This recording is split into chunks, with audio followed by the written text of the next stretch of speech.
वाहिगुरू जी का खालसा वाहिगुरू जी की फतेह। सब तो पहला तो अज की एग्जैक्टिव की मीटिंग में साड़ियाँ बहुत वड्डियां दो शख्सियत जो विछोड़ा दे गई। मानयोग साबका जथेदार श्री अकाल तख्त साहब ज्ञानी जोगिंदर सिंह जी वेदांती साहब ते ज्ञानी भगवान सिंह जी जो साडे श्री अकाल तख्त साहब के हैड ग्रंथी रहे, श्री हरमंदर साहब जी के भी हैड ग्रंथी रहे। उन्होंने पवित्र याद में जड़े मते पाए गए अशोक मता ते वो सारा असीं श्रद्धा दे फुल पेंट की। उस तो बाद सारे जड़े सारे सिस्टम च काम होंदे है, प्रवानगियां देनियां, कोई खर्चे दी प्रवानगियां गुरुद्वारे दियां, स्कूलों दियां जां कोई होर किसी किस्म की प्रवानगी, 87 के गुरुद्वारे, 85 के गुरुद्वारे, ट्रस्टां दे, श्रोमणी कमेटी के काम जड़े है उन्होंने सारियां जिहड़ियां प्रवानगियां सी वो दित्तियां गईयां। एक जी कल घटनाक्रम परसों वापरी है उहदे संबंध में बहुत ही ज़्यादा जो श्रोमणी गुरुद्वारा प्रबंधक कमेटी वालों बहुत जल्दी और सख्त फैसला किया गया, उहदे उत्ते सारे ने संतुष्टि प्रगट की है। भई जिहड़ा उस दिन जातो विखे मुलाजमान ने कली कोताही नहीं की, प्रबंधी बदनामी भी कराई, गुरु घरां दी मर्यादा का घाण भी किया और उन्होंने जो उतों मर्यादा दे विच नुकसान करके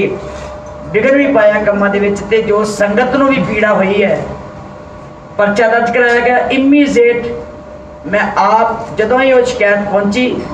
चीफ सैकटरी साहब ने दूजे दिन ही सस्पेंड करके उस दिन ही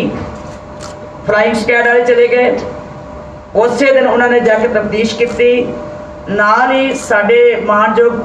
बाबा बूटा Singh ji member senior union मीत प्रधान और सरदार नवतेज सिंह जी कौड़ी मौके पर पहुंचे और बड़ी तेजी के नाल वो उत्थे पहुंच के उन्होंने सारिਆਂ ਦਾ जो सीगा उत्थे पड़ताल की। जो रिपोर्ट बनी कि की काम गलत होए है उहदे अनुसार जदों ही इन्होंने रिपोर्ट दी रात को 11 बजे के करीब 11 बजे ही मैं वो सारी रिपोर्ट के आधार के उत्ते स्पीकिंग ऑर्डर दे के उन्होंने 4 मुलाजमान मैनेजर ते 3 मुलाजम होर उन्होंने डिसमिस किया ते बाकी सारे दी असीं तब्दीली करके सवेरे ही साडा स्टाफ जो दूजा उत्थे पहुंच के टेक ओवर कर लिया। सो ये जिथे मैं समझदी हाँ कि सारी संगत को भी सुन के बहुत वड्डी नमोशी का सामना करना पिया। असीं महसूस करते हैं कि श्रोमणी गुरुद्वारा प्रबंधक कमेटी की उस संस्था को बड़ी वड्डी ढाल लाने की कोशिश करते हैं जोड़े मुलाजम, ये बर्दाश्त नहीं किया जाएगा।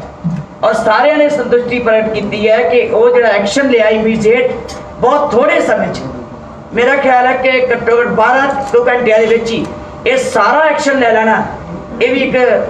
साडे वास्ते बड़ी वड्डी जिम्मेवारी सी। वो संतुष्टि प्रगट की तो नाल ही फैसला किया, ये फैसला किया नाल ही कि आने वाले समय कोई इस तरह की हरकत भावें वो किसी अश्लील गल काम की होवे कार्रवाई की होवे, भावें वो किसी किस्म की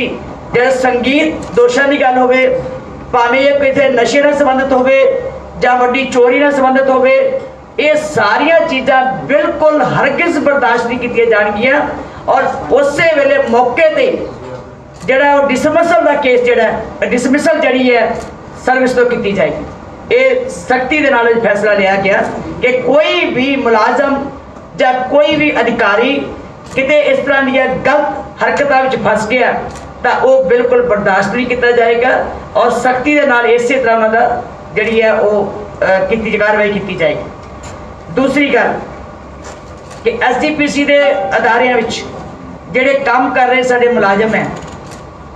जिहड़े बहुत इंपोर्टेंट सीटां दे उत्ते 2 साल तो वध समा हो गया, उन्होंने सारिਆਂ इधर उधर सीटां दे उत्ते अदला बदली की जाएगी। भावें कोई मैनेजर होवे, भावें कोई सकत्तर होवे, भावें कोई मीत सकत्तर होवे, भावें कोई अहम पोस्ट उत्ते जिहड़े बैठे 2 साल का पीरियड जिन्होंने हो गया वो उस कुर्सी के उत्ते नहीं रहणगे, उन्होंने कुर्सियां जिहड़ियां वो चेंज कर दित्तियां जाणगियां, उन्होंने काम जिहड़े बदल दिते जाणगे तां जो ये एक थां उत्ते रह के जे कोई गलती हुई है दूजा आके कम से कम वो एफिशिएंटली काम कर सके। सो ये भी जिहड़ा अज फैसला कर दिता कि ये असी आने वाले समय नहीं बर्दाश्त करांगे। 35 ਗੁਰਦੁਆਰੇ ਸਾਡੇ ਜਿਹੜੇ ਆ 87 ਦੇ ਉਹ ਗਏ ਹੋਏ ਆ ਭਾਰਤ ਸਰਕਾਰ ਕੋਲ ਪ੍ਰਵਾਨਗੀ ਵਾਸਤੇ ਨੋਟੀਫਿਕੇਸ਼ਨ ਲਈ। ਕਾਫੀ ਲੰਬਾ ਸਮਾਂ ਹੋ ਗਿਆ ਪਰ ਉਹ ਨੋਟੀਫਿਕੇਸ਼ਨ ਨਹੀਂ ਹੋਈ। ਉਹਦੇ ਵਾਸਤੇ ਨਵੇਂ ਸਿਰਿਓਂ ਭਾਰਤ ਸਰਕਾਰ ਨੂੰ ਲਿਖਿਆ ਜਾਏਗਾ, ਚਿੱਠੀ ਲਿਖੀ ਜਾਏਗੀ ਤਾਂ ਜੋ ਨੋਟੀਫਿਕੇਸ਼ਨ ਜਿਹੜੀ ਹੈ ਉਹ 85 ਵਿੱਚ ਕਰ ਦਿੱਤੀ ਜਾਵੇ। ਇਹ ਸਾਡੀ ਤੁਰੰਤ ਮੰਗ ਹੈ ਕਿ ਉਹ ਜਿਹੜੀ ਸਰਕਾਰ ਹੈ ਇਹਨੂੰ ਜਿਹੜਾ ਪ੍ਰਾਇੋਰਟੀ ਉੱਤੇ ਲਵੇ। ਕੋਹਲੀ ਨੇ ਜਿਹੜਾ ਬੜਾ ਵੱਡਾ ਨੁਕਸਾਨ ਕੀਤਾ ਸੀ, ਕੋਹਲੀ ਐਸੋਸੀਏਟ ਵਿਰੋਧ ਕਾਰਵਾਈ ਕਰਨ ਵਾਸਤੇ ਫੈਸਲਾ ਕੀਤਾ ਗਿਆ ਕਿ ਉਹਦੇ ਉੱਤੇ ਮਤਲਬ ਕੇਸ ਜਿਹੜਾ ਦਰਜ ਕਰਾਇਆ ਜਾਵੇ, ਮਤਲਬ ਕੋਰਟ ਵਿੱਚ ਉਹਦਾ ਕੇਸ ਪਾਇਆ ਜਾਵੇ, ਫਾਈਲ ਕੀਤਾ ਜਾਵੇ ਤੇ ਨਾਲ ਹੀ ਉਹਦੀ ਜਿਹੜੀ ਕੰਪਨੀ ਨੂੰ ਜਾਂ ਉਸ ਨੂੰ ਉਹਦਾ ਲਾਇਸੈਂਸ ਜਿਹੜਾ ਉਹ ਰੱਦ ਕੀਤਾ ਜਾਵੇ ਕਿਉਂਕਿ ਉਹਨੇ ਸਾਡਾ ਬੜਾ ਵੱਡਾ ਨੁਕਸਾਨ ਕੀਤਾ। ਇਹ ਅੱਗੋਂ ਤੋਂ ਇਹ ਬਰਦਾਸ਼ਤ ਨਹੀਂ ਕੀਤਾ ਜਾਣਾ ਔਰ ਇਹਨੂੰ ਬੜਾ ਅਸੀਂ ਡਿਊਟੀ ਲਾਈ ਹੈ। ਚੀਫ ਸੈਕਟਰੀ ਸਾਹਿਬ ਇਹਨੂੰ ਬਹੁਤ ਅਹਿਮ ਰੱਖ ਕੇ ਪ੍ਰਾਇੋਰਟੀ ਤੇ ਰੱਖ ਦਿੱਤੇ ਕਾਰਵਾਈ ਜਿਹੜੇ ਕਰਨਗੇ। ਸਰਾਵਾਂ ਦੇ ਸੇਵਾਦਾਰ ਤੇ ਹੋਰ ਅਧਿਕਾਰੀ ਸਾਨੂੰ ਇੱਕ ਆਫਰ ਆਈ ਹੈ ਕਿ institute of hotel management catering ਤੇ ਨਿਊਟ੍ਰੀਸ਼ਨ ਗੁਰਦਾਸਪੁਰ ਦਾ ਸਹਿਯੋਗ ਲਿਆ ਜਾਵੇਗਾ। ਉਹਨਾਂ ਨੇ ਕਿਹਾ ਕਿ ਅਸੀਂ ਤੁਹਾਡੇ ਅਧਿਕਾਰੀ ਜਿਹੜੇ ਹੈ ਉਹ ਸਾਡੇ ਕੋਲ ਭੇਜੋ, ਅਸੀਂ ਉਹਨਾਂ ਨੂੰ ਟ੍ਰੇਨਿੰਗ ਦੇਵਾਂਗੇ ਵਿਦਆਊਟ ਐਨੀ ਖਰਚ, ਕੋਈ ਖਰਚ ਨਹੀਂ ਹੋਏਗਾ ਤੇ ਉਹ ਟ੍ਰੇਨਿੰਗ ਦੇਣਗੇ। ਫੈਸਲਾ ਕੀਤਾ ਗਿਆ ਕਿ ਸਾਰੀਆਂ ਸਰਾਵਾਂ 'ਚ ਰਹਿਣ ਵਾਲੇ ਜਾਂ ਦੂਜੇ ਅਧਿਕਾਰੀ ਸਾਡੇ ਜਿਹੜੇ ਕੰਮ ਕਰਨ ਵਾਲੇ ਹੈ ਉਹਨਾਂ ਨੂੰ ਅਸੀਂ ਥੋੜਾ ਗਰੁੱਪ ਕਰਕੇ ਉੱਥੇ ਭੇਜਾਂਗੇ ਤਾਂ ਜੋ ਉਹਨੂੰ ਨਾਲ ਟ੍ਰੇਨਿੰਗ ਜਿਸ ਤਰ੍ਹਾਂ ਰਿਫਰੈਸ਼ਰ ਕੋਰਸ ਹੁੰਦੇ ਆ ਉਹ ਕਰਾਏ ਜਾਣ, ਉਹ ਆਪਣੇ ਕੰਮ ਦੇ ਵਿੱਚ ਪਰਫੈਕਟ ਹੋ ਸਕਣ, ਆਪਣੇ ਕੰਮ ਜਿਹੜੇ ਸੁਚਾਰੂ ਢੰਗ ਨਾਲ ਕਰ ਸਕਣ। ਸੱਚਖੰਡ ਸ੍ਰੀ ਹਰਿਮੰਦਰ ਸਾਹਿਬ ਦੇ ਵਿੱਚ ਸਾਡੇ ਜਿਹੜੇ ਸਿੰਘ ਸਾਹਿਬਾਨ ਹੈ, ਹੈਡ ਗ੍ਰੰਥੀ ਕਹਿ ਲਓ, ਦਰਬਾਰ ਸਾਹਿਬ ਦੇ ਗ੍ਰੰਥੀ ਕਹਿ ਲਓ, ਸ਼੍ਰੀ ਅਕਾਲ ਤਖ਼ਤ ਸਾਹਿਬ ਦੇ ਜਥੇਦਾਰ ਸਾਹਿਬ ਕਹਿ ਲਓ, ਕੋਈ ਵੀ ਜਿਹੜੇ ਸਿੰਘ ਸਾਹਿਬਾਨ ਹੈ ਉਹਨਾਂ ਦੀ ਸਿੰਘ ਸਾਹਿਬ ਸ਼੍ਰੀ ਅਕਾਲ ਤਖ਼ਤ ਸਾਹਿਬ ਜੀ ਦੀ ਚਿੱਠੀ ਵੀ ਆਈ ਸੀ, ਪੱਤਰਕਾ ਵੀ ਸਾਨੂੰ ਆਈ ਸੀ ਕਿ ਇਹਨਾਂ ਦੀ ਰਿਹਾਇਸ਼ ਜਿਹੜੀ ਹੈ ਉਹ ਬਾਹਰ ਕੱਢੀ ਜਾਵੇ। ਉਹ ਫੈਸਲਾ ਕੀਤਾ ਕਿ ਜਿਹੜੀ ਆਟਾ ਮੰਡੀ ਹੈ, ਜਿਹੜੀ ਬਾਬਾ ਦੀਪ ਸਿੰਘ ਸ਼ਹੀਦ ਦੀ ਜੋੜੀ ਹੈ ਵਾਲੇ ਪਾਸੇ, ਉਹਦੇ ਬਾਹਰ ਨਾਲ ਹੀ ਸਾਡੀ ਜਗ੍ਹਾ ਉਹਦੇ ਵਿੱਚ ਬਣਾਉਣ ਵਾਸਤੇ ਜਾਂ ਇੱਧਰ ਵੀ ਦੂਜੇ ਪਾਸੇ ਵੀ ਹੈ, ਉਹ ਪਾਸ ਕਰ ਦਿੱਤਾ ਕਿ ਉਹ ਛੇਤੀ ਜਿਹੜੇ ਹੈ ਉਹਨਾਂ ਦੀ ਬਿਲਡਿੰਗ ਉਸਾਰੀ ਜਾਵੇ ਤਾਂ ਜੋ ਉਹਨਾਂ ਦੀ ਰਿਹਾਇਸ਼ ਜਿਹੜੀ ਹੈ ਉੱਪਰੋਂ ਸਾਹਮਣੇ ਉਤਾਰ ਕੇ ਤੇ ਦੂਜੇ ਪਾਸੇ ਕਰ ਦਿੱਤੀ ਜਾਵੇ। ਹਾਂਜੀ, ਸਾਰੀ ਸਿੰਘ ਸਾਹਿਬਾਨਾਂ ਦੀ ਸਾਰੀ ਫਲੈਟ ਜਿਹੜੇ ਉੱਪਰ ਬਣੇ ਹੋਏ, ਜਿਹੜੇ ਉੱਪਰ ਰਹਿੰਦੇ। ਸੱਚਖੰਡ ਸ੍ਰੀ ਹਰਿਮੰਦਰ ਸਾਹਿਬ ਤੋਸ਼ਾਖਾਨਾ ਸਾਡਾ ਬਹੁਤ ਕੀਮਤੀ ਉੱਥੇ ਸਮਾਨ ਪਿਆ ਹੋਇਆ, ਉਹਦੇ ਵਾਸਤੇ ਫੈਸਲਾ ਕੀਤਾ ਕਿ ਉਹ ਸਾਰੇ ਜਿਹੜੇ ਉੱਥੇ ਸਮਾਨ ਹੈ ਉਹਦੀ ਵੀਡੀਓਗ੍ਰਾਫੀ ਕਰਕੇ, ਉਹਦੀ ਫੋਟੋਗ੍ਰਾਫੀ ਕਰਕੇ ਪੂਰਾ ਸਾਰਾ ਜਿਹੜਾ ਰਿਕਾਰਡ ਹੈ ਤਿਆਰ ਕੀਤਾ ਜਾਵੇ। ਉਹ ਵੀ ਇੱਕ ਅੱਜ ਵੱਡਾ ਫੈਸਲਾ ਲਿਆ ਗਿਆ ਕਿ ਉਹ ਸਾਰੇ ਸਮਾਨ ਨੂੰ ਉੱਥੇ ਵੀਡੀਓਗ੍ਰਾਫੀ ਤੇ ਉਸ ਦੀ ਫੋਟੋਗ੍ਰਾਫੀ ਉਹ ਪੂਰਾ ਕਰਾ ਕੇ ਫਿਰ ਰਿਕਾਰਡ ਰੱਖਿਆ ਜਾਵੇ। ਇੱਕ ਜਿਹੜਾ ਬੜੀ ਖੁਸ਼ੀ ਦੀ ਗੱਲ ਹੈ ਕਿ ਯੂਨਾਈਟਿਡ ਸਿੱਖ ਕੌਂਸਲ USA ਉਹਨਾਂ ਨੇ ਸੋਲਰ ਦਾ ਕੰਮ ਸ਼ੁਰੂ ਕਰ ਦਿੱਤਾ ਹੈ, ਸੋਲਰ ਸਿਸਟਮ ਦਾ, ਤੇ ਉਹਨਾਂ ਨੂੰ ਸਾਨੂੰ ਬੜੀ ਖੁਸ਼ੀ ਹੈ ਕਿ ਉਸ ਯੂਨਾਈਟਿਡ ਸਿੱਖ ਮਿਸ਼ਨ ਵਾਲਿਆਂ ਨੇ ਪਹਿਲਾਂ ਵੀ ਕਰਤਾਰਪੁਰ ਲਾਂਘਾ ਜਿੱਥੇ ਹੈ ਉੱਥੇ ਵੀ ਸੋਲਰ ਸਿਸਟਮ ਲਾਇਆ। ਉਹਦੀ ਸ਼ਲਾਘਾ ਕੀਤੀ ਕਿ ਐਪਰੀਸ਼ੀਏਸ਼ਨ ਕੀਤੀ ਜਾਵੇ, ਮਤਾ ਪਾਸ ਕੀਤਾ ਜਾਵੇ ਕਿ ਸਾਡੇ ਕੋਲੋਂ ਕੋਈ 1 ਰੁਪਈਆ ਉਹਨਾਂ ਨੇ ਖਰਚ ਨਹੀਂ ਲਿਆ, ਨਾ ਕੋਈ ਉਹਨਾਂ ਦੀ ਮੰਗ ਹੈ, ਉਹ ਆਪ ਹੀ ਸਾਰਾ ਖਰਚ ਕਰ ਰਹੇ ਹੈ। ਅਸੀਂ ਸਾਰੀ ਅੱਜ ਐਗਜ਼ੈਕਟਿਵ ਵਿੱਚ ਉਹਨਾਂ ਦੀ ਸ਼ਲਾਘਾ ਕੀਤੀ ਹੈ, ਉਹਨਾਂ ਦੀ ਐਪਰੀਸ਼ੀਏਸ਼ਨ ਕੀਤੀ ਹੈ ਕਿ ਉਹਨਾਂ ਨੇ ਸਾਡੇ ਨਾਲ ਬਹੁਤ ਵੱਡਾ ਸਹਿਯੋਗ ਦਿੱਤਾ ਔਰ ਪੰਜਾਬ ਦੇ ਅੱਜ ਉਸ ਅਸਥਾਨ ਤੇ ਵੀ ਜਿੱਥੇ ਕਰਤਾਰਪੁਰ ਸਾਹਿਬ ਦਾ ਲਾਂਘਾ ਚੱਲ ਰਿਹਾ ਉੱਥੇ ਵੀ ਉਹਨਾਂ ਨੇ ਇਹ ਸੇਵਾ ਕੀਤੀ ਹੈ। ਅਸੀਂ ਉਹਨਾਂ ਦੀ ਸ਼ਲਾਘਾ ਕਰਦੇ ਹਾਂ। ਬਹੁਤ ਸਾਰੀਆਂ ਗੱਲਾਂ ਜਿਹੜੀਆਂ ਹੋਰ ਡਿਸਕਸ ਕੀਤੀਆਂ, ਜਿੱਦਾਂ ਸਰਾਵਾਂ ਨਵੇਂ ਸਿਰਿਓਂ ਬਣਾਉਣੀਆਂ, ਹੋਰ ਸਰਾਵਾਂ ਦਾ ਉਸਾਰੀ ਕਰਨਾ ਚਾਹੁੰਦਾ ਸਾਡੇ ਕੋਲ, ਕਿਉਂਕਿ ਅੱਜ ਆਮਦ ਬਹੁਤ ਹੋ ਗਈ ਹੈ ਸੰਗਤਾਂ ਦੀ,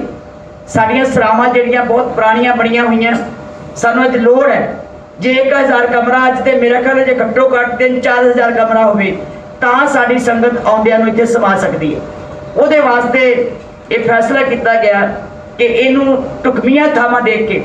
ਕਿਉਂਕਿ ਉਹਨਾਂ ਸਾਰਿਆਂ ਨੇ ਅਧਿਕਾਰ ਦੇ ਦਿੱਤੇ ਕਿ ਤੁਸੀਂ ਢੁਕਵੀਆਂ ਥਾਵਾਂ ਦੇਖ ਕੇ ਕਿਸ ਢੰਗ ਨਾਲ ਬਣਾਉਣੀਆਂ, ਕਿੱਦਾਂ ਦੀਆਂ ਬਣਾਉਣੀਆਂ, ਜਿਹਦਾ ਗੁਰੂ ਰਾਮਦਾਸ ਸਰਾਮ ਹੈ, ਉਹ ਮੇਰਾ ਖਿਆਲ ਹੈ ਕਿ ਉੱਥੇ ਕੋਈ ਰਹਿੰਦਾ ਹੀ ਨਹੀਂ ਹੁਣ। ਉਹ ਸਾਰੀ ਸਰਾਮ ਜਿਹੜੀ ਹੈ ਉਹ ਖਰਾਬ ਹੁੰਦੀ ਜਾ ਰਹੀ ਹੈ, ਅੰਦਰੋਂ ਸਾਰੀ ਛੱਤਾਂ ਡਿੱਗਣ ਦਾ ਡਰ ਰਹਿੰਦਾ ਹੈ। ਕੋਈ ਉੱਥੇ ਸੰਗਤ ਰਵੇ ਤੇ ਚਿੰਤਾ ਹੀ ਰਹਿੰਦੀ ਹੈ ਵੀ ਕੋਈ ਨੁਕਸਾਨ ਨਾ ਹੋ ਜੇ। ਇਹਨੂੰ ਰੈਨੋਵੇਟ ਕਰਨਾ, ਕਿਸ ਢੰਗ ਨਾਲ ਉਸਾਰੀ ਕਰਨੀ, ਕਿਸ ਢੰਗ ਨਾਲ ਠੀਕ ਕਰਨਾ, ਉਹਦੀ ਵਿਚਾਰ ਜਿਹੜੀ ਹੈ ਕੀਤੀ ਹੈ ਕਿ ਆਉਣ ਵਾਲੇ ਸਮੇਂ 'ਚ ਇਹਨੂੰ ਵਿਚਾਰ ਲਿਆ ਜਾਵੇ ਕਿ ਕਿਸ ਢੰਗ ਨਾਲ ਇਹਨੂੰ ਬਣਾਇਆ ਜਾਏਗਾ। ਸੋ ਇਹ ਸਾਰੀਆਂ ਅਸੀਂ ਵਿਚਾਰਾਂ ਕਰਕੇ ਉਹਨੂੰ ਵੀ ਕਿੱਦਾਂ ਰੈਨੋਵੇਟ ਕਰਨਾ ਹੈ, ਕਿਸ ਤਰ੍ਹਾਂ ਉਹਨੂੰ ਵਧੀਆ ਢੰਗ ਨਾਲ ਬਣਾਉਣੀ ਹੈ, ਕਿਸ ਢੰਗ ਨਾਲ ਉਹਨੂੰ ਬਣਾਈ ਰੱਖਣਾ ਹੈ, ਉਹਦੀ ਜਿਹੜੀ ਫਰੰਟ ਹੈ ਉਹਦੀ ਦਿੱਖ ਜਿਹੜੀ ਹੈ ਉਸੇ ਤਰ੍ਹਾਂ ਰੱਖੀ ਜਾਵੇ ਤੇ ਪਿੱਛੇ ਜਿਹੜਾ ਉਹਦਾ ਕੰਮ ਹੋਣ ਵਾਲਾ ਉਹ ਕਰਾਇਆ ਜਾਵੇ, ਤਾਂ ਜੋ ਐਡੀ ਵੱਡੀ ਜਗ੍ਹਾ ਸਾਡੀ ਹੈ ਜਿਹੜੀ ਉੱਥੇ ਅਸੀਂ ਉਹਨੂੰ ਵਰਤ ਸਕੀਏ, ਉਹਨੂੰ ਚੰਗੀ ਤਰੀਕੇ ਦੇ ਨਾਲ ਉਹਦੀ ਜਿਹੜੀ ਸੇਵਾ ਅਸੀਂ ਲੈ ਸਕੀਏ। ਸੋ ਮੇਰੇ ਖਿਆਲ ਇਸ ਤਰ੍ਹਾਂ ਦੀਆਂ ਬਹੁਤ ਸਾਰੀਆਂ ਵਿਚਾਰਾਂ ਕੀਤੀਆਂ ਗਈਆਂ ਤੇ ਆਉਣ ਵਾਲੇ ਸਮੇਂ ਦੇ ਵਿੱਚ ਅਸੀਂ ਹੋਰ ਵੀ ਜਿਹੜੇ ਐਜੂਕੇਸ਼ਨ ਕੰਮ ਹੈ ਉਹਨਾਂ ਨੂੰ ਵੀ ਅਸੀਂ ਵੱਧ ਚੜ੍ਹ ਕੇ ਅੱਗੇ ਵਧਾਈਏ, ਕਾਲਜਾਂ ਵਿੱਚ, ਸਕੂਲਾਂ ਵਿੱਚ। ਔਰ ਜਿਸ ਤਰ੍ਹਾਂ ਸਾਡੀ ਰੈਵਨਿਊ ਕਮੇਟੀ ਬਣਾਈ ਹੈ, ਰੈਵਨਿਊ ਕਮੇਟੀ ਅਸੀਂ ਇਸ ਲਈ ਬਣਾਈ ਹੈ 5 ਮੈਂਬਰੀ, ਕਿ ਜਿੰਨੀ ਜ਼ਮੀਨ ਜਾਇਦਾਦ ਆ ਸਾਡੀ 87 ਦੀ 85 ਦੀ ਉਹ ਗੁਰਦੁਆਰਿਆਂ ਦੀ ਸਾਰੀ ਜ਼ਮੀਨ ਜਾਇਦਾਦ ਦਾ ਜਿਹੜਾ ਉਹ ਪੂਰਾ ਲੇਖਾ ਜੋਖਾ ਕਰਕੇ ਲਿਆਉਣ, ਪੂਰੀ ਪੜਤਾਲ ਕਰਨ, ਕਿਹਨਾਂ ਦੇ ਕੋਈ ਕਬਜ਼ੇ ਹੋਏ ਹੈ, ਕਿਹੜੇ ਲੋਕਾਂ ਨੇ ਸਾਡੀ ਡੱਕੀ ਹੋਈ ਹੈ। ਜਾਂ ਜਿਸ ਤਰ੍ਹਾਂ ਮੀਰੀ ਪੀਰੀ ਅਕੈਡਮੀ ਦੇ ਅਸੀਂ ਲੀਜ਼ ਤੇ ਦਿੱਤੀ ਸੀ ਜਗ੍ਹਾ, ਉਹ ਵੀ ਸਾਡੇ ਕੋਲ ਆਇਆ ਸੀਗਾ ਕਿ ਉਹ ਜਗ੍ਹਾ ਜਿਸ ਪਰਪਸ ਲਈ ਦਿੱਤੀ ਸੀ ਉਹ ਪਰਪਸ ਅੱਜ ਪੂਰਾ ਨਹੀਂ ਹੋ ਰਿਹਾ ਔਰ ਉਹਦੇ ਵਿੱਚ ਬੇਨਿਜ਼ਮੀਆਂ ਹੋ ਰਹੀਆਂ। ਉੱਥੇ ਨਾ ਕੋਈ ਬੱਚਾ ਹੀ ਹੈ, ਨਾ ਉੱਥੇ ਕੋਈ ਉਹ ਕੰਮ ਹੋ ਰਿਹਾ ਜਿਸ ਕੰਮ ਵਾਸਤੇ ਦਿੱਤਾ ਸੀ। ਸੋ ਉਹਦੇ ਵਾਸਤੇ ਸਬ ਕਮੇਟੀ ਬਣਾਈ ਗਈ ਹੈ ਵੀ ਉਹਨੂੰ ਵੀ ਪੂਰੀ ਪੜਤਾਲ ਕੀਤੀ ਜਾਵੇ। ਸੋ ਇਸ ਢੰਗ ਨਾਲ ਛਿਆਟਾ ਵਾਲੀ ਜਿਹੜੀ ਮੇਰੀ ਪੀਰੀ ਅਕੈਡਮੀ ਛਿਆਟਾ ਸਾਹਿਬ, ਤੇ ਉਹ ਸਾਰੀਆਂ ਚੀਜ਼ਾਂ ਅੱਜ ਬੜੇ ਗੰਭੀਰਤਾ ਦੇ ਨਾਲ ਬੜੇ ਡੂੰਘਾਈ ਦੇ ਵਿੱਚ ਵਿਚਾਰਾਂ ਕੀਤੀਆਂ ਤੇ ਆਉਣ ਵਾਲੇ ਸਮੇਂ 'ਚ ਅਸੀਂ ਇਹ ਸਾਰੀਆਂ ਗੱਲਾਂ ਜਿਹੜੀਆਂ ਕਰਨ ਦੀ ਕੋਸ਼ਿਸ਼ ਕਰਾਂਗੇ। ਮਾਰਕੀਟ ਦੇ ਵਿੱਚ ਆਪਣੀ ਸਲਾਮ ਬਣਾਉਣੀ ਸੀ, ਉਹ ਤੁਰੰਤ ਬਣਾ। ਹਾਂਜੀ, ਉਹ ਵੀ ਸਾਰਾ ਕੁਝ ਵਿਚਾਰਿਆ ਨੇ, ਇਹੀ ਅਸੀਂ ਕਰ ਲੱਗੇ ਨਾ।